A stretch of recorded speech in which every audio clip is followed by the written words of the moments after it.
We're spending 22 minutes today with Steve Schirripa, who is hosting the Garden of Laughs, a comedy fundraiser. And wow, what a lineup you have. Yeah, it's Tuesday night. It's Garden of Laughs to benefit the Garden of Dreams Foundation, which is a great foundation. Underprivileged kids. We do over 500 events a year, and it's stays right here in the tri-state area. And it's we have a show. This is our third Garden of Laughs. Tuesday night, the 28th, we have Sebastian Maniscalco, John Oliver, Chris Rock, Tracy Morgan, Bob Saget, and Leslie Jones. And every dollar goes to the foundation, and we expect to raise over $2 million. That's amazing. Yeah. And the kids, what do they get from the charity? These are underprivileged kids who get to have kids, something. Sick kids, foster care kids. They give money to pediatric hospitals. They do all kinds of events. April 3rd is a talent show at Radio City. And it's free, open to the public. And we started out with 50 people in the audience. Now there's thousands. Wow. And you'll see the kids on stage and they perform, and it's just wonderful. Oh, that's and great. So, they do over 500 different events for the kids over the in a year. And it's been going since 2006. Every dollar goes where it's supposed to. Every comic is donating their time, and it really is a great thing. That's amazing. And we're sold out, so you got to go to CharityBuzz.com. And you could get the tickets there, and they also have things you can bid on backstage at Saturday Night Live, and locker room with the Rangers, and meet and greet with John Oliver, and a bunch of stuff. Oh, that's great. And you have Leslie Jones. Yeah. Big Leslie Jones, man. It's going to be, the show is as good a show as you're going to find. Yeah, I mean, these are great comics. You never know who else is going to pop in, and it's going to be a great night. And like I said, this is our third one. I mean, it's getting bigger and better every year. We could have probably sold out the Garden. I don't think it was available, but it's in the theater. Yeah, with that lineup, sure. It's a great lineup. Now, as host, what do? Do you have to go up there and do stand-up, or are you just I'm not introducing? A stand-up, but I'll go out.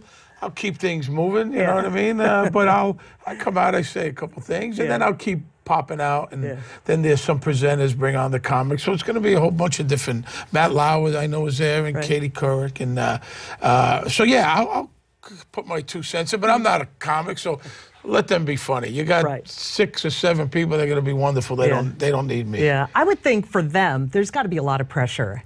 I mean, if it were me and I were, doing a stand-up routine in front of all my peers. But this is what they do, you know, and also to be a part of this. I mean, even though they're donating their time, I mean, this is you're with the best of the best. These are some of the best comics out there. So I'm sure they're excited. You're going to get pumped up. You have 5,500 people. Right. And even though the money goes to a kids' charity, it's grown-up material. Absolutely. Kids, it's not a kids' show. It's for the kids, but not for their parents. Not for kids to come. Yeah, exactly. Last year, things got a little, some of the acts were a little blue.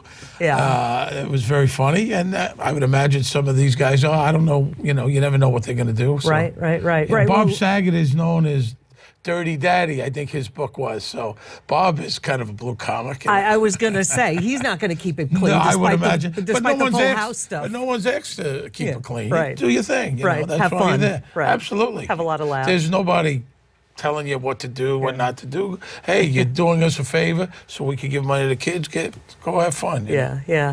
So we're sitting here, and in between our lovely 22 minutes cups today, we have your sauce. I got to explain this. This is the famous Uncle Steve's sauce. This is Uncle Steve's. My mother passed away a few years ago. This is her recipe, and we made it healthier. It's non-GMO, it's vegan, it's gluten-free, no sugar added. All the ingredients on the front of the label. It's really good. I've never ate jar sauce before I went into business. I never. That's an Italian thing, sacrilegious. I was going to say. Sauce, you eat jar sauce, you would be run out of my neighborhood, But nowadays, it's a different deal. Everyone's busy. You got kids, soccer mom, who could be stirring the sauce all night, or all day. So we've been in business about 2.5 years. We're in 3,000 stores nationwide. You can go to UncleStevesNY.com. See where they sell it near you. We're in Whole Foods and ShopRite, and I'm going to be at Stu Leonard's in Yonkers tomorrow from 12 to 2. signing spoons, and you can taste our sauce. You're going to like this. I'm giving this to you. I'm telling you, I will take it. I wish I had a spoon right now. I haven't had lunch yet, so I'm. We have 3 kinds: marinara, tomato basil, and arrabbiata. That's great. Let's talk about showbiz a little bit. All right. Aside from the Garden of Dreams event, you have a movie coming out this summer. I did a movie Woody with Woody Allen. Yeah. Wow. Wonder Wheel, is that the name of it? It's Wonder Wheel. It takes place in Coney Island, the Wonder Wheel. It's a 1950s movie. Kate Winslet and Juno Temple, Justin Timberlake, Jim Belushi. I do not know what the movie's about because he doesn't give you the script. He's always so hush-hush about Very his movie. hush-hush. It's the Woody Allen project, That's right. always, And it was right? called for a while the Woody Allen Summer Project. Okay. And it just gave the name Wonder Wheel a few weeks ago. Right. I shot stuff in Coney Island. Yeah. It takes place in Coney Island.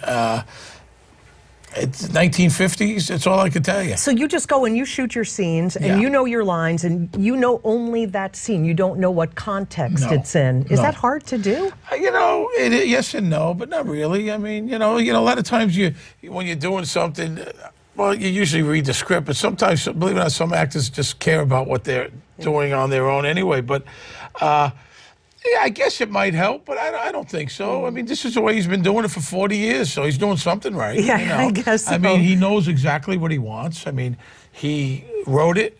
He knows when he's got it, so he doesn't overshoot anything. Yeah. You know, you got it, that's it. You know, he gives direction. People said he doesn't talk. You know, we talked. Easy guy to work with? Yeah, he was very nice. He was very polite, and you know, he's 81 years old, and I'm a big fan. I was a fan from high school. You know, way before I wanted to be an actor, and to be in one of his. I've been dying to be in one of his movies, and I finally got an opportunity. I'm surprised you haven't been yet. Yeah, I went in. I was telling someone earlier. I auditioned, but I didn't have the material, and I didn't know what role. My agent just sent me up to the office, and he was kind of in the shadows. And he doesn't, you know, he was stayed like in the corner there. Yeah. And the casting director said, "Here, read this." And I read, you know, I looked at it for a couple minutes, and I went in, and we talked a little, me and him, and I didn't get that one. I came down to the wire, but then the next movie, I just got the call. Yeah. So in your scene, did you get to work with JT or Kate Winslet? Or? I worked with Kate Winslet and Belushi, Yeah. And worked with Justin Timberlake, who's a very nice guy. How was that working? He's a very nice guy. And Kate Winslet was great. Yeah. And Belushi was great. It was good stuff. Timberlake teach you any dance moves? Or No, anything? he's not going to teach me. That's one thing he can't do, is teach me. But he's a nice kid. He's a talented guy. You know, I mean, the guy sings, he dances, he acts. I mean, there's nothing he doesn't do. He does comedy. Right. And I didn't even mention the other person who's in the movie, right? Paul Sirico? Oh, Tony Sirico. Tony Sirico. Tony Excuse me. Sirico plays I'm confusing with Paulie. Yeah, Paulie Walnuts. He plays from my the partner, Sopranos. Tony Sirico. Tony Right. Sirico is, he was with me the 8 days, which feel like 28 days. But Tony's a good guy. He's a good guy. Are you guys tight? Yeah, we're friends. Yeah. Yeah, very, very much so. He's just a character, you know. He's, you know, kind of what you see is what you get. You know, years ago, the Sopranos, they were trying to figure out what Paulie Walnut's apartment looked like. You know, and they were racking their brains, all the set designers and everyone. They're going, what do you mean? Somebody said, the guy is the guy. Let's go to his apartment. So they went to his apartment, and that's what they built. So Paulie Walnut's apartment looks exactly like Tony Sirico's apartment. That's the only research they had to do. That's exactly right. The guy is the guy. Yeah. So he's been around forever. He's like 74 now, and he's been in a bunch of Woody Allen movies. They grew up together. Oh. And Woody likes Tony, and you know, this was his 6th or 7th movie that he's been in with Woody Allen. I can't wait to see it. I hope. Listen, I'm a fan. You know, you never know what it's going to turn out. I'm probably doing all this talking. He might have cut me out, but I hope not. But it was a good experience. Yeah. Real good experience. I can't believe it's been almost 10 years since The Sopranos went off the air. Yeah. And people are still talking about it, you know. And you know, I think they do, because now it's like the golden age of TV. But that was kind of the start of it, right? I believe it was. You know, it was shot like a movie. Yep. You know, it was a full hour, no commercials. Right. You know, obviously, could say anything. You know, language wasn't a problem. The sex wasn't a problem. So that was kind of groundbreaking. You know what I mean? I think one of the few times the leading man wasn't this handsome star, you know what I mean? The anti-hero hero. Absolutely, absolutely. He's a balding, heavy-set guy who was a bad guy who did terrible things, but yet the audience loved him. Yeah. And you know, you want to say, I'm rooting for this guy, and I want to see this guy do well, which is a testament to Jim Gandolfini's acting. But the guy, he's just murdered someone on the way to college with his kid, and he, you know, and he robs people, and he does this, and he's drugs, and. But yet, you love Tony Soprano. Yeah, You absolutely. know, and not a day goes by that someone doesn't mention it. I'll bet. Yeah, miss him. Oh, he's a great guy. We were good friends. Yeah. You know, we were very close friends, as we all were. You know, the whole cast, it was a very once-in-a-lifetime fleeting moment of, you know, we hung around together. We all knew each other's families. We vacationed together, you know. I mean, not all of us, but, you know, very close. And it was one of those things. It was a moment in time, you know. How did you get the part of Bobby? I know you'd done some acting before that. You were in the movie Casino, but... Yeah, very little stuff. I was doing some stuff dabbling. I had a regular job in Las Vegas. I was dabbling, you know, kind of a hobby. I enjoyed it. And then the more I enjoyed it, the more I started, like the more things I got hired to do, I started getting into it more and kind of gotten hungry for it and passionate. Was it something that you had wanted to do? No, not at all. It was just because you were in like there was comics, and he said, "Hey, we're doing this thing. Would you like to come to L.A. and we're filming this little sketch thing? Would you do it?" And I did it, and I kind of got the bug, and I did this, did that. And then somebody else would call, and a little bit parts here and there, and I kind of liked it. You know, to me, it was a hobby. I wasn't trying. Right. Maybe that's why I got it, you know what I mean? I didn't even have headshots. And then I came to New York for a wedding, and I auditioned for The Sopranos, and I wound up getting it. And I for 1 year, I went back and forth to my day job. I didn't tell them about The Sopranos, and I didn't tell The Sopranos about my day job. And I flew myself back and forth out of my pocket, and it worked out. The next year, I moved my family back here. Yeah. And Bobby wound up having a pretty big role and a big send-off too, right? Well, that became like a thing, you know, how they killed you was a thing. Like, did they give you a good killing or did you just fade away? So that became a badge of honor. Like, wow, they really gave you a good ending. That was a good one. That was a good one. I always think of that little figurine by the train tracks. And the figurine is going like this, right before, you know, it was really something. It was, listen, the show was great. And like I said, now there's new people watching it. Kids that were too young, that were, you know, 10 years old then, are watching it now. And it holds up, one of the greatest shows in TV history. Yeah, and such a controversial ending. People still, you know, argue about it, fight. Did you like the ending? I liked the ending. That was the first time we all watched it. 9 of us watched it together. We were in Florida doing a thing, and we all watched it together. Some people liked it. We all knew what was going to happen, but when you saw it, it was not the way I pictured it. And some people liked it immediately. Some people hated it. It took me a few times to watch it. I also believed all those conspiracy theories, which was all a bunch of nothing.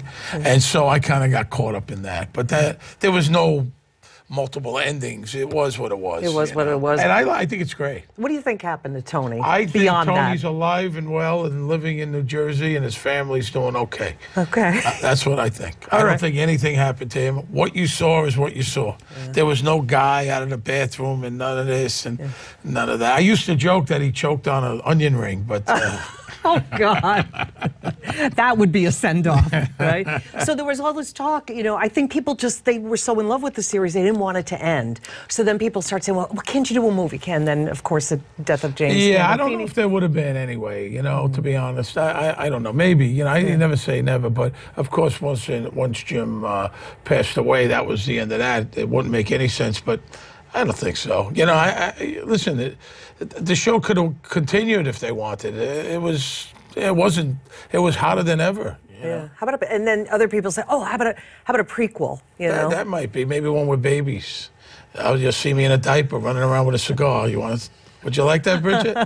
You want to see me as a baby? I don't know if I'm going to be able to get that image out of my head now. Soprano babies in cribs, a little baby with my head on it. No, but seriously, what about a young Bobby? I'm sure. And you show how he develops his train obsession. I would imagine someday it would happen. You know, I would imagine somewhere down the road that will happen. Either a movie or another series. You know, like they've done with Superman and some other series. You know, like before. So I would imagine. You do think so? I think maybe why not? It's a great story. Yeah. Maybe you see how they all got together. These guys were lifelong friends, and their fathers and all that. There might be a story there. I don't know if David Chase is going to write it. That was my next question, because he's been sort of like, oh, I don't know about that. He did the movie. Yeah, I don't know if he would do it, but you know, maybe somebody else comes up with this great idea. I guess it's possible. Yeah. You like that? Soprano babies. I don't know about the Soprano babies. I'll have a pacifier. Oh. I think the cigar is more likely, to be honest with you. So in the meantime, you're doing another great series, Blue Bloods. Blue Bloods, great show. I joined last season.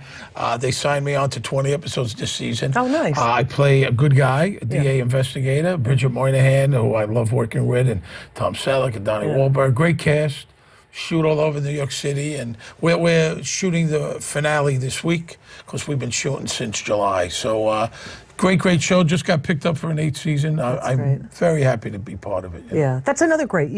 So you're with another great ensemble. Absolutely. Cast, I mean, very lucky. Usually you get one shot at it. You know, I've been lucky. This is my 3rd show. You know, I did another one in between, Secret Life of the American Teenager, with Molly Ringwald, and it's pretty good. I mean, you know, I've been lucky. There's a lot of luck involved, you know, with everything. And work hard. I work hard at it. And, you know. You mentioned before that, there was some luck involved, but obviously. Well, there's got to be. I mean, I think, you know, listen, anyone who doesn't think so, I mean, you also have to do the right thing. I've worked very hard. I still work with an acting coach. I've worked for years, you know. Look, I got on The Sopranos. I almost did everything opposite. Once I was on the show, I got headshots. I started taking acting classes. It was all in reverse. I got on the job training, working with these wonderful actors, you know. I still work at it. But listen, you kind of, someone writes in. I mean, sometimes you go in, think about how hard it is to get a role. You go in, you audition, you're great, and then they go, he's too fat, he's too skinny, his hair's too dark, he'll contrast with this. So, you know, I mean, there's a million of those stories, you know. Right. I think eventually you keep working, you'll get your chance, and you have to deliver, you know. Now, you said you weren't like a kid who was like, oh, I got to be an actor. You grew up in Bensonhurst, right? What was it like growing up in Bensonhurst? You know, it's, in those days, it was all Italian, you know, so there was, you know, there was that mob thing there. I don't think as much as it used to be, but you grew up around them and you didn't know. It was just like, you know, you read the paper, oh, look, Joey's uncle just killed 6 people. I didn't know. I thought he was a plumber, you know. So it was all around, you know, in those days. You know, I played sports. I played basketball at Brooklyn College 100 pounds ago. And, you know, so it was, you know, it's a great neighborhood. It's still a great neighborhood. Were you a chimney? I read somewhere that you had been a chimney sweep. Yeah, in college. So then you went to these, like, luxurious houses kind of thing? Or some of them were crappy houses, you know. I mean, you were all over the city. Sometimes you're in Brooklyn Heights. Sometimes, I remember doing some Jim Henson's townhouse. I did that. I did. A lot of puppets in the house? No, I was hoping to see a puppet. Where were the puppets? There was no. I didn't see any puppets. I did some big fireplaces, like in old buildings on the Upper East Side. You know, like, you know, people with a lot of money, and you know, they just did regular. Did they make you dream? Did it make you dream of having that yourself? When the Elephant Man came out, the guy tipped me. He tipped me 2 tickets to Elephant Man, the original one. In 1980. That's nice. Good. I used to get tip sandwiches. You get, you know, like you do a restaurant, the guy give you a couple sandwiches, you know. And it was a good job because I got paid like commission. I would be filthy at the end of the day, just filthy. And I did that for about 3 years while I was in college. You know. Must make you appreciate this. What's your next project coming up after the Woody Allen movie, you know, Garden of Dreams? Right now we're doing The Sauce. We got Garden of Dreams. You know, we'll see if we go back to Blue Bloods and. I don't know, just take it easy for a while, maybe. But you never know, because something pops up, you know. Every day they reshuffle the cards. It might be a gig. And if not, you know, I have a house in California. I'll go hang out.